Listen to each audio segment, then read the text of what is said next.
Hi guys, here's my 15-minute parenting solution to boredom and creative consequences.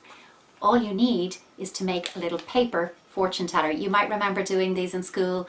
If you don't, or if you do but can't remember how to, there are tons of YouTube videos and it doesn't take more than 2 minutes to make one. So once you have it, you've got the outside with colours and the inside with numbers as you remembered.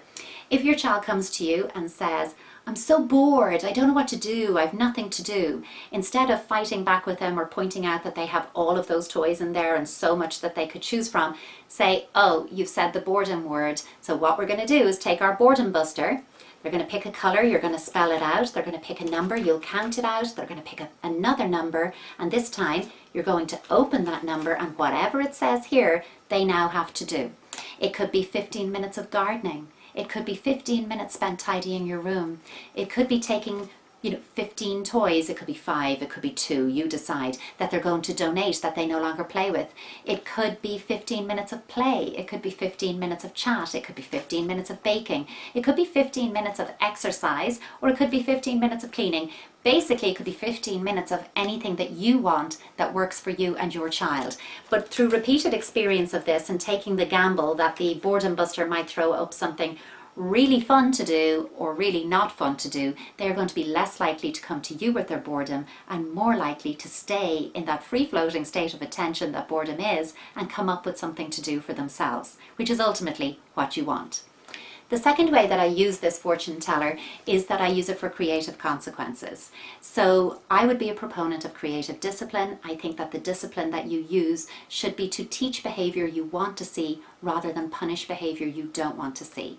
So when it comes to consequences, they should be quick, they should be immediate, and once they're done, they're done. A punishment or a consequence should not go on all day. By keeping it creative and using the same kind of 15-minute things from your boredom buster, you might want to tailor those slightly depending on the age of your child, the developmental stage, but you simply say to them, here's what's going to happen because of you did this. You want to use an ACT with that, by the way. Acknowledge the feeling. I know you were angry that your brother took your toy.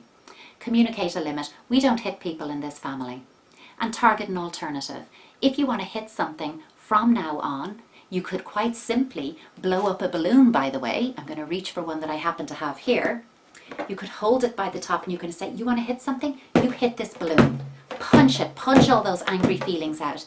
If you don't have a balloon to hand, and you might not, let's be honest, you could say, see that cushion over there? You can hit that cushion. What you cannot do is hit your brother. But by acknowledging the feeling, communicating a limit and targeting an alternative, you are helping the child to make sense of what happened. What feeling state underpinned the overt behaviour and what could I do instead so I'm learning from it. If it's something a little bit bigger that can't be solved in the moment, or if that tension continues and they say, I hear you, but I'm going to hit my brother again anyway, now you want to move to your creative consequence. And it could be pick a colour, pick a number, pick a number. This is the consequence for what you've done.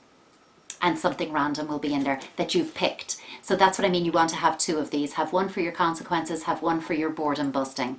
But basically you can achieve a whole lot with one of these simple little fortune tellers that would easily get you a 15-minute solution.